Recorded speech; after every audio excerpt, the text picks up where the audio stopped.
On February 10th, President Donald Trump announced 25% import tariffs on all steel and aluminum imported into the United States.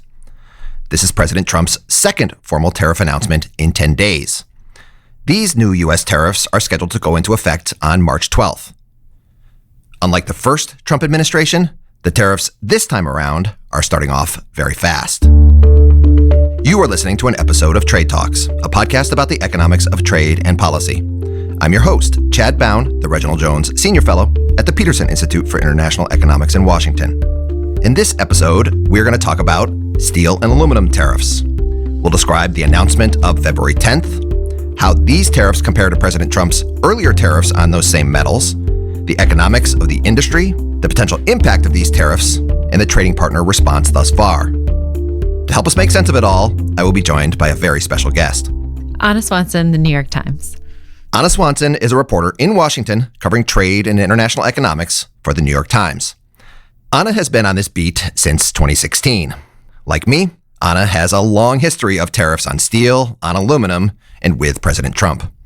Hi, Anna. Hey, thanks for having me.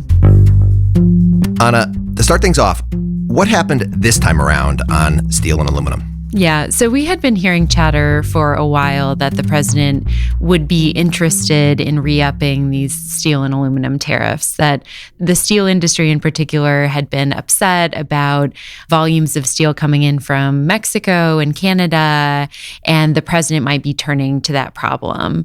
But we didn't know exactly when. And then on Sunday afternoon, we're all getting ready for the Super Bowl. We had ordered Korean chicken wings, and we're getting our chips and guacamole ready. And then the president dropped a bomb as he was on Air Force One flying to attend the Super Bowl himself. He said that steel and aluminum tariffs would be coming tomorrow, 25% each on everybody across the board. For our non-American listeners, of course, the Super Bowl is American football, and this is the big championship game every year. This year it was the Chiefs and the Eagles. The Eagles won. Yes, Taylor Swift was there too. The Super Bowl did still maybe manage to overshadow the upcoming tariff announcement, but not by much. And sure enough, on Monday, February 10th, we got the presidential proclamation for steel tariffs. And on February 11th, we got the one for aluminum tariffs. Here's President Trump during the signing ceremony for those proclamations in the Oval Office. It's a big deal. It's a big deal. This is the beginning of making America rich again.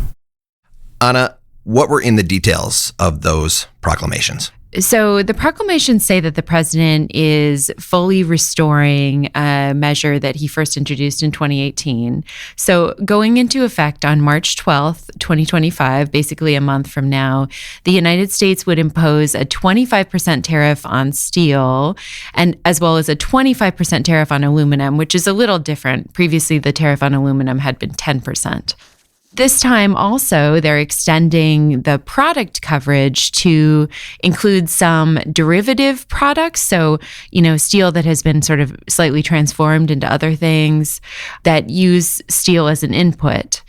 They also interestingly said that there would be no exclusions process this time around. So companies would not be able to apply for any special treatment and say, I just can't get this product in the United States. I need to import it. They implied that that was a mess last time around, and they're not going to do that again. We don't know yet to what extent foreign governments might be able to negotiate arrangements around this. So the order implied basically that, those past arrangements had undercut the steel industry and was reversing them. But the proclamation still includes something in it about how the president can, if he desires, find alternative arrangements to meet U.S. national security. The president here is basically wiping the slate clean when it comes to steel and aluminum and saying, yep, there were some exemptions, exclusions, and holes that had been poked in all the tariffs that I had imposed the first time around. I'm going to get rid of those and then just apply across the board tariffs on steel and aluminum, 25%. And as you said, aluminum first time around was only 10%. This time they're going higher, 25%. For our legal friends, the president is doing this under Section 232 of the Trade Expansion Act of 1962. And so this is the same law that he imposed the tariffs on steel and aluminum the first time around back in 2018 during his first administration. And what that means is because he's basically revising the existing tariffs that have already been imposed, that means, at least in his administration's view, they don't need to go off and do another whole investigation. They have the ability to just change the tariffs on these things very, very quickly, coming into effect on March 12th, without having to do a long, drawn-out investigation process. And then also interesting is, in light of the tariffs announced on China last week, that was a different law. That was the IEEPA, the International Emergency Economic Powers Act. This one is back to our old friend, Section 232. Anna, let's shift gears a bit and talk about how President Trump imposed the steel and aluminum tariffs the first time around and what has happened since.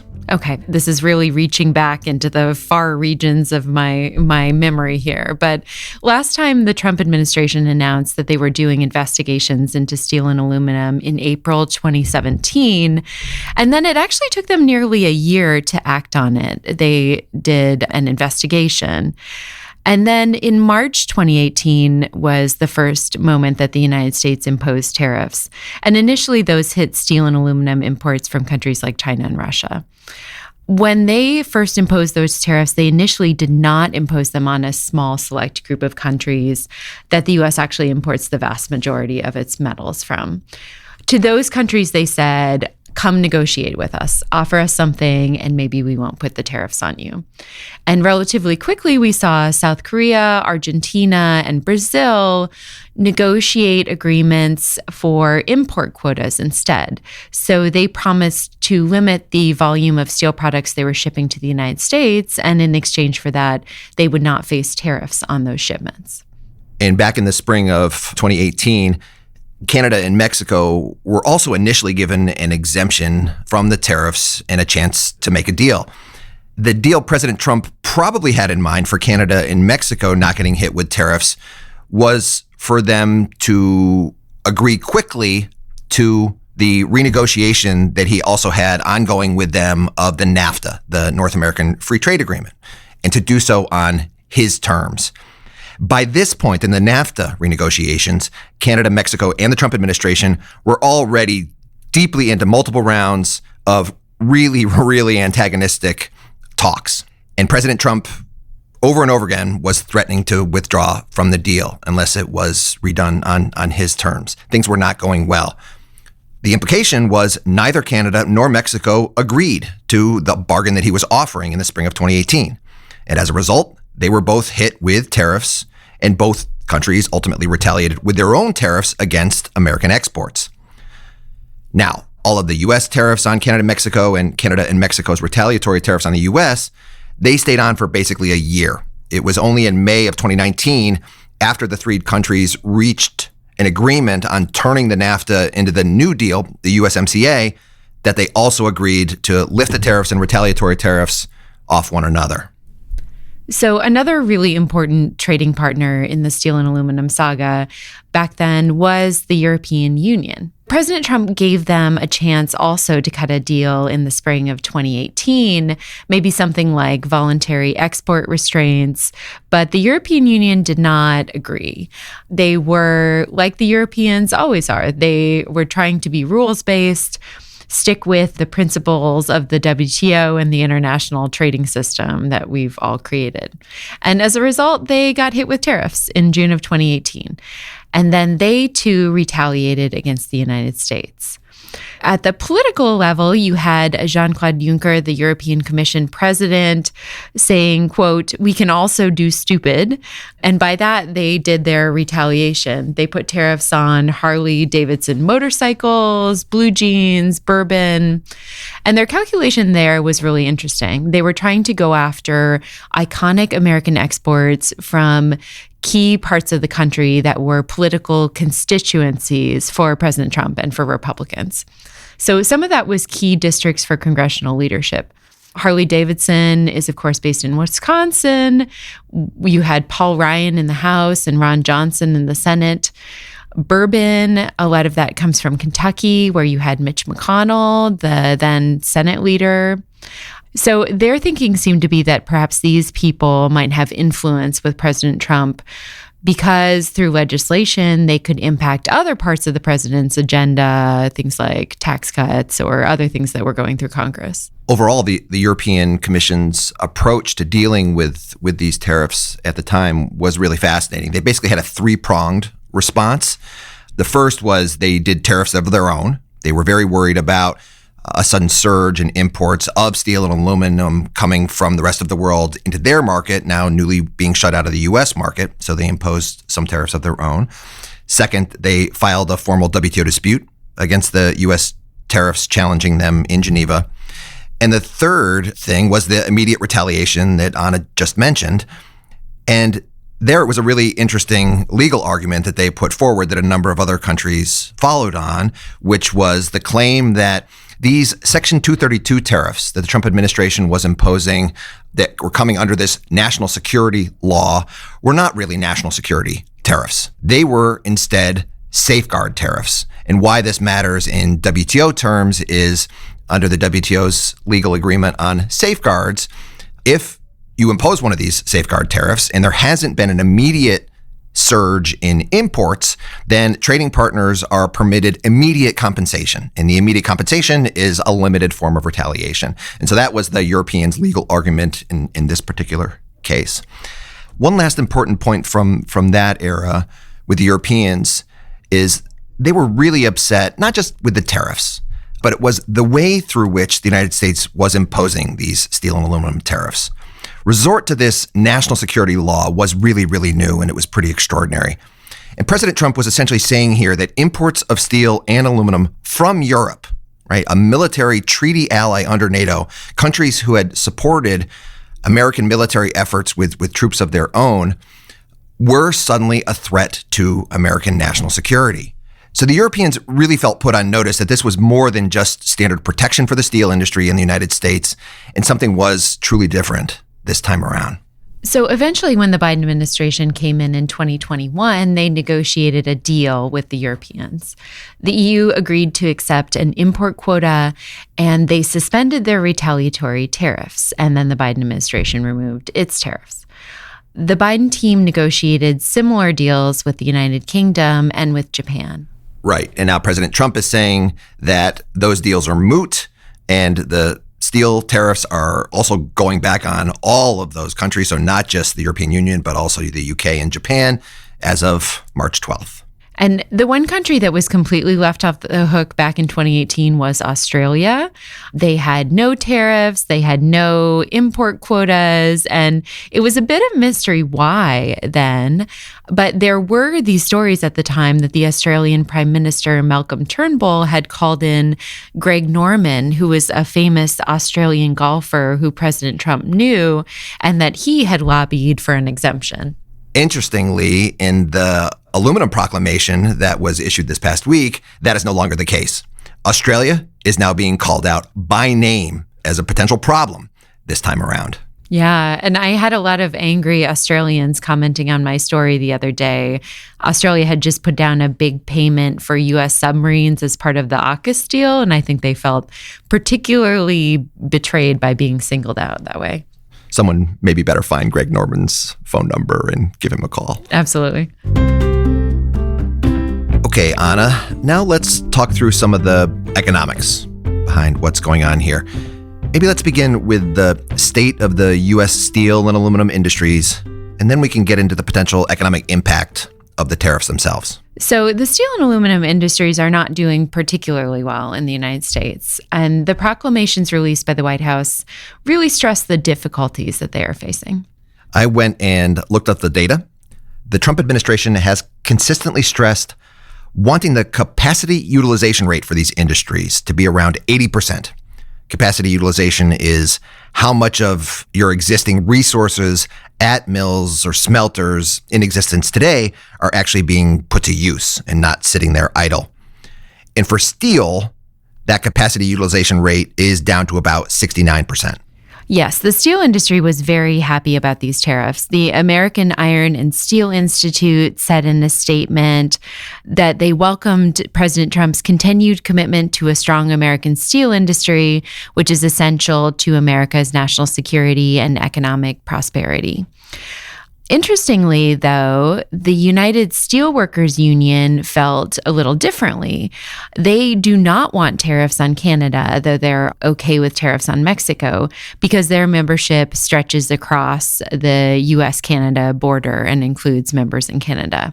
So they said in a statement that the United States needs to distinguish between trusted partners and others who are seeking to undercut our industries, which might be a reference to China. And they said, quote, Canada is not the problem.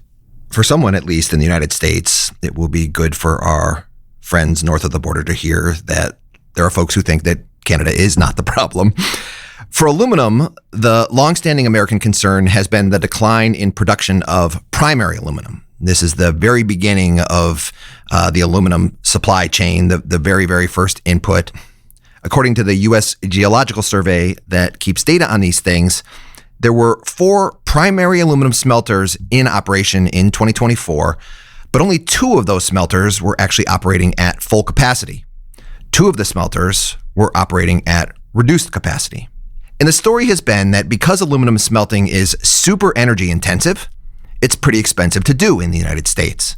So over the last 20 to 30 years, as U.S. primary aluminum smelters have shut down, American companies that use aluminum have been buying more and more of their primary aluminum from Canada.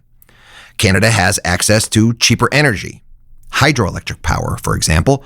So the North American supply chain for aluminum has become super integrated across the U.S. and Canada border. As a result, you had the Aluminum Association, which is one of the U.S. industry's lobby groups, complaining sort of mildly about across-the-board tariffs. They said in a statement, today there is not enough smelting capacity in the United States to supply the growing aluminum industry with the input materials it needs.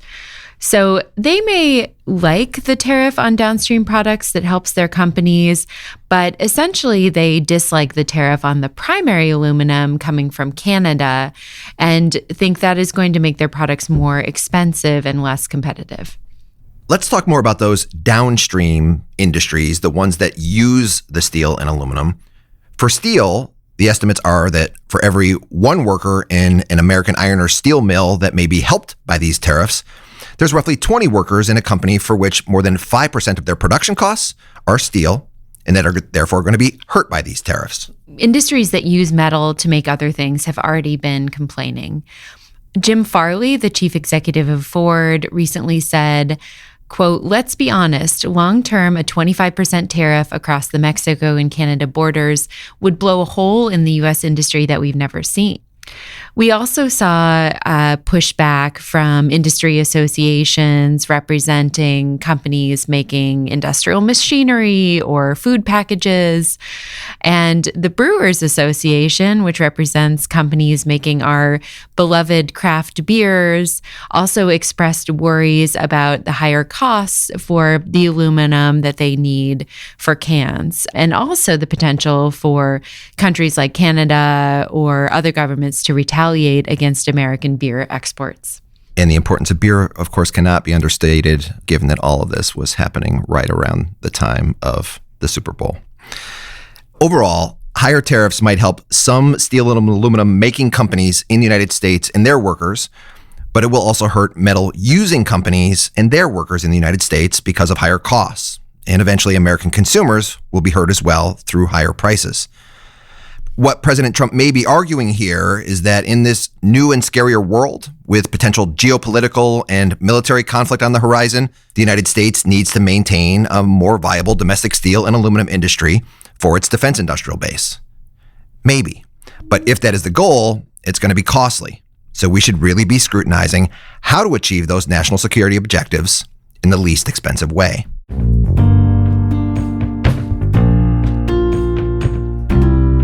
In this last part, I want to talk through some of the ways things might be different this time around when compared to 2018. To start, though, it's probably worth reminding everyone what is not different from the first time around. So just like last time, the underlying problem the Trump administration acknowledges is China, their subsidies and excessive production or overcapacity. Overcapacity has been this important buzzword now going around for over a year, not just in these industries, but in others as well. But for steel especially, another important reminder here is because of decades and decades of earlier protection through things like anti-dumping or countervailing duties, the United States no longer buys much steel or even aluminum from China directly. Most of the imports the United States buys are coming from Canada, Mexico, Europe, Japan, Korea, Brazil, and countries like that. So the new tariffs are going to disproportionately affect trade with those countries. And that's why they're upset, even though the source of the underlying problem of too much steel in the world may be countries like China. And the proclamation accuses some of those countries of allowing Chinese and sometimes Russian primary metals into their markets and then commingling them with the metal they produce domestically and then export to the United States. And all of that may be true, but realistically, you don't even need for that commingling of, say, cheap subsidized Chinese steel to be a problem. Steel is steel is steel. And so suppose a country like Mexico imports Chinese steel and doesn't let it commingle, but it uses that Chinese steel for its roads and building its bridges within Mexico. That means Mexico would have its domestic capacity that it could utilize to export its steel that's now being freed up to sell to the United States. These products like steel and aluminum are so fungible, they're commodities, that you don't even need this commingling thing to be a problem. The point of all that is to say, to really tackle this problem of Chinese overcapacity, you have to do it collectively with other countries, and you have to deal with the problem at its source. One question I have for the Trump administration is whether threatening to put tariffs on these other countries will make them more likely or less likely to work with them on tackling the underlying problem of Chinese overcapacity. The politics of threatening your partners may make it harder to work together. We'll see. So China flooding the global steel market does drive down prices globally and just changes the calculus for the industry, no matter what bilateral tariffs are in place. And there was a long-running negotiation at the OECD to work together on this issue, but the Trump administration criticism was that this dragged on and really didn't go anywhere and amount to much. But I think you're right about this point about hitting allies when the real need is to work together on a common problem. So it's been interesting to watch the response of key trading partners so far. Again, in pure shipment terms, Canada is the country that is most impacted by U.S. tariffs on steel and aluminum. Here's Canadian Prime Minister Justin Trudeau in a press conference on February 12th. It's important to understand that Canada will respond as appropriate in a calibrated but extremely strong way, regardless of what the U.S. moves forward with. We don't want to be in a trade dispute. We think that the best thing for all of us in North America is to continue to work together, to focus on some of the international trade challenges, whether it be non-market economies or rising authoritarian economies, that need to be countered by friends and allies working together on energy, on AI, on critical minerals, on the kinds of things that we can do to create shared prosperity across not just our continent, but all Western democracies. This is our focus. If we have to take some time to put that on pause while we stand up for Canadian jobs, while we stand up unequivocally for Canadian sovereignty, we'll do that. It's not our choice. We don't want to be doing that, but we will. To me, an interesting point made by Trudeau here is just like President Trump did last week when he linked his tariff threats against Canada and Mexico to their willingness to do more on problems like fentanyl and border security, and like he's doing this week on steel and aluminum and concerns over national security. Prime Minister Trudeau is arguing here for the need to work together on China's non-market policies, dealing with authoritarianism, and linking bilateral cooperation over trade to a willingness to work in these other joint areas of concern. The other thing we're tracking, of course, is the response of other countries. So far, Japan on February 12th has asked for an exemption to these tariffs. Interestingly, here, the previous Friday, and so this is before the White House tariff announcement, Japanese Prime Minister Ishiba just had a relatively quiet and seemingly successful state visit and joint press conference with President Trump. And the White House issued a reasonably positive joint statement explaining all the way the two countries were going to be working together, including on economic topics, as well as important military and security issues in the Indo-Pacific. As of the time that we're recording, we haven't heard of many other countries' formal responses yet, and so we are still awaiting Mexico, UK, Korea, Brazil, and a lot of other major steel and aluminum producing countries who seem to be keeping quiet. We haven't seen much conversation yet in public, but you have to imagine that these countries are back-channeling furiously and not pleased about this situation. And the other really big response we are waiting on is from the European Union. So European Commission President Ursula von der Leyen said this time, "I deeply regret the U.S. decision to impose tariffs on European steel and aluminum exports. Tariffs are taxes, bad for business, worse for consumers," she says. "Unjustified tariffs on the EU will not go unanswered. They will trigger firm and proportionate countermeasures. The EU will act to safeguard its economic interests. We will protect our workers, businesses, and consumers," she says. That's not quite as pithy as "we can do stupid too," but still suggests they're getting ready to respond. For me on Europe, the important difference today is just how different the world is from 2018, the last time we had a tariff fight over steel and aluminum.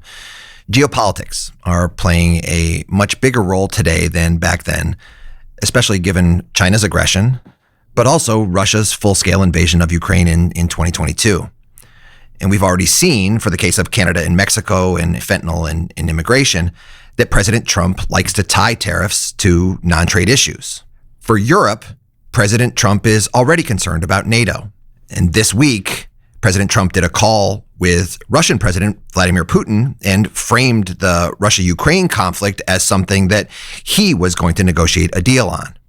The really big news on that front was maybe this statement from President Trump's newly confirmed defense secretary, Peter Hegseth, at a press conference during a NATO meeting in Europe on February 12th. "We want, like you, a sovereign and prosperous Ukraine. But we must start by recognizing that returning to Ukraine's pre-2014 borders is an unrealistic objective. The United States does not believe that NATO membership for Ukraine is a realistic outcome of a negotiated settlement." The immediate European response to these developments coming out of the Trump administration on Russia-Ukraine are, whoa, are we getting shut out here? What sort of deal is President Trump going to negotiate? Has he already, by making these announcements, given up leverage with Putin? How is whatever deal they're going to strike going to affect our European security when it comes to Russia? The point on steel and aluminum tariffs is that the European Union is likely weighing how much they want to escalate that issue with President Trump at the same exact moment when there are these other non-trade items at stake, like their national security. And to us trade nerds, this is just one more example where things are not just about trade anymore. It's now about foreign policy and oftentimes national security. Okay, Anna, to wrap things up, where does all of this leave you? So again, anytime we hear tariffs, it sparks headlines and drama.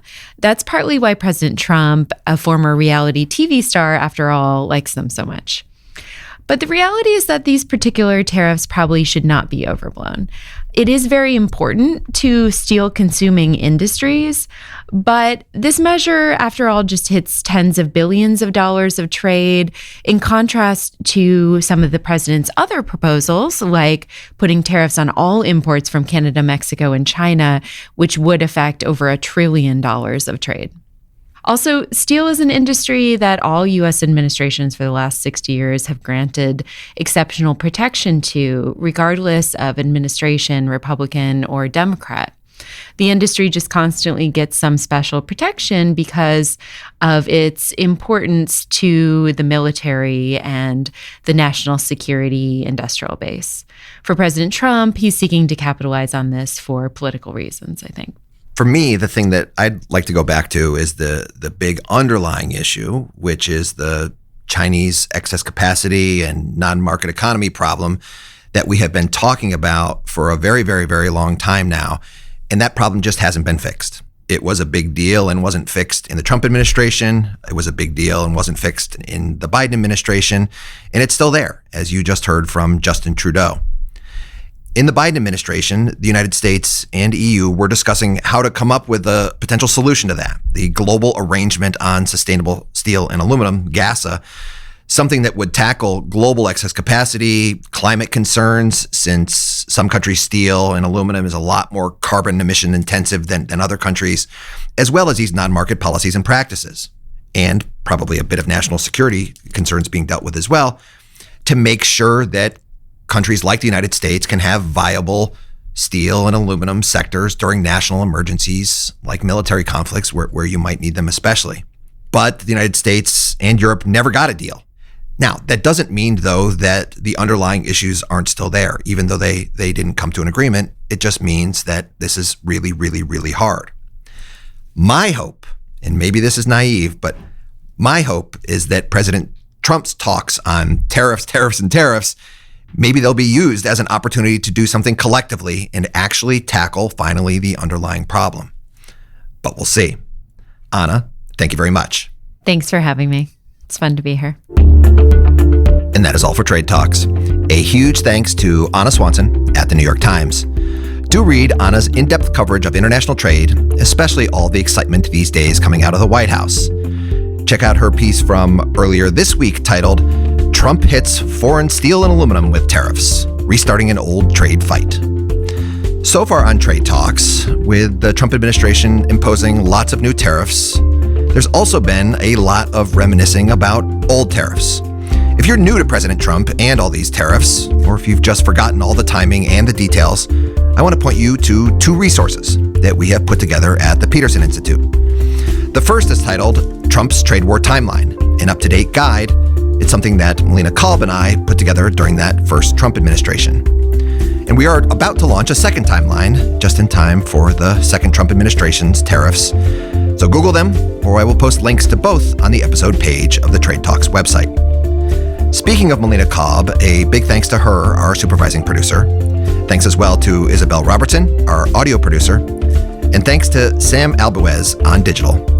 Please subscribe to Trade Talks on Apple Podcasts, on Spotify, on Amazon Music, or wherever you get your podcasts. And make sure to tell your friends that